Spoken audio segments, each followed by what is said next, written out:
اعوذ باللہ من الشیطان الرجیم بسم اللہ الرحمن الرحیم ولو جعلناہ قرآنا اعجمیا لقالوا لولا فصلت آیاتہ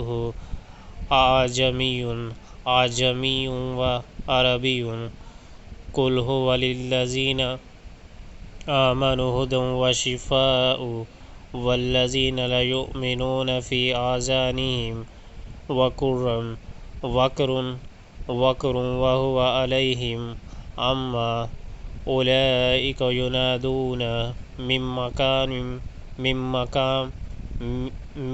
مقام بعید۔ اگر ہم اس کو اعجمی قرآن بنا کر بھیجتے تو یہ لوگ کہتے کیوں نہ اس کی آیات کھول کر بیان کی گئی۔ کیا عجیب بات ہے کہ کلام اعجمی ہے اور مخاطب عربی۔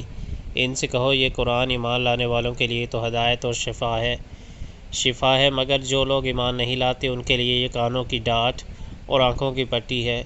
ان کا حال تو ایسا ہے جیسے ان کو دور سے پکارا جا رہا ہو۔